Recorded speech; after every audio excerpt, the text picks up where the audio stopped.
योग, आसन और एक्सरसाइज और ध्यान,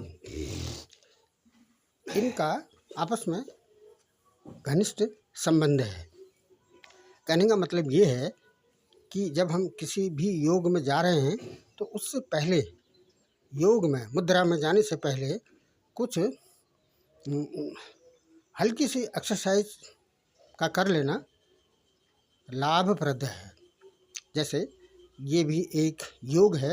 हम सीधे खड़े हैं, पंजों के बेस पर खड़े हैं, पंजों के बल पर खड़े हैं, संपूर्ण पाँव के तलुओं को कारपेट में टिकाते हुए खड़े होना आसान है, लेकिन केवल पंजों के सहारे से खड़े होने में थोड़ा सा बैलेंस की आवश्यकता पड़ती है।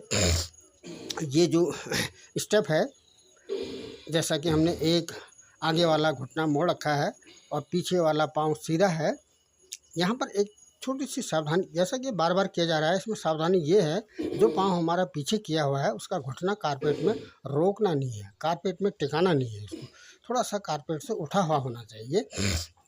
और जब हम हाथ से पकड़ रहे हैं, हाथ के एल्बो से पाँव के एड़ी वाले जॉइंट पर ये पकड़ना है हमने एल्बो से, तो इससे पहले भी थोड़ा सा शरीर का बैलेंस होना ज़रूरी है और सीधे नहीं पकड़ना है, बल्कि शरीर में खिंचाव करते हुए ही इसमें पकड़ना है। हाथ के एल्बो से पाँव के तलुओं को, पाँव के एड़ी के आसपास के क्षेत्र को इस तरह से पकड़ना है कि शरीर पूर्ण रूप से बैलेंस हो जाए। आगे का पाँव तो मुड़ा हुआ ही है। अब इसके तुरंत बाद जब हम वापस आ रहे हैं तो पाँव के तलुओं को कारपेट में ठीक से रोकते हुए फिर दूसरे पाँव से यह स्थिति बनानी है। हाथ ऊपर करने हैं और गर्दन पीछे होगी, पीछे का पाँव कारपेट से उठा है, आगे का घुटना मुड़ा है, दोनों पाँवों के बीच में समकोण बना है। ये स्थिति है। इस स्थिति में हमने काफ़ी देर तक रुकना है।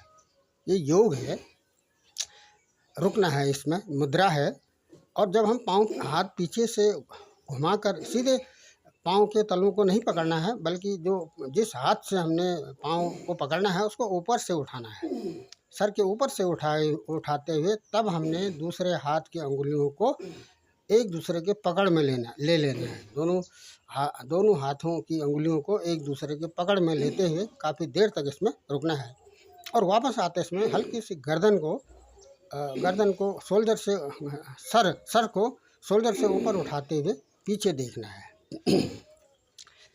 अब इस स्थिति के बाद दूसरा, ये पहला स्टेप पूरा हो गया है। अब दूसरे स्टेप में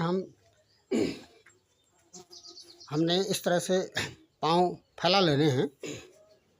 पाँव, ये भी एक योग में जाने की मुद्रा है। इससे पहले हमने थोड़ी सी पूर्व तैयारी कर लेनी है। दोनों पाँव को इस तरह से रखना है, जो पाँव एक आगे किया है, हालांकि दोनों पाँव तो इसमें फैले हुए हैं, लेकिन पाँव को अधिक से अधिक फैलाना है, अधिक से अधिक फैलाना है, सामर्थ्य के अनुसार ही फैलाना है, आवश्यकता से अधिक भी न फैलने पाएँ। और धीरे धीरे अगर हम पाँव को फैलाने का प्रयास करेंगे तो काफ़ी डिस्टेंस में पाँव एक दूसरे से फैल जाएंगे। एक हाथ की हथेली को सामने रखते हुए और इस तरह से उसके बाद बेंड भी करना है। उसके बाद थोड़ा सा हम बेंड हो जाएंगे।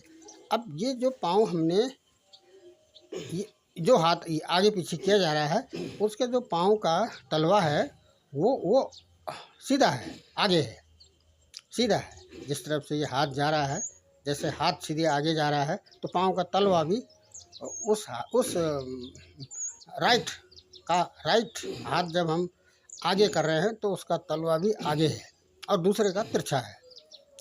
कहने का मतलब ये है कि दोनों पाँव के तलवों के बीच में भी समकोण है, एक तिरछा है और एक सीधा है। और इस स्थिति में थोड़ा सा पूर्व तैयारी ये करनी है कि हाथों को अप डाउन कर लेना है।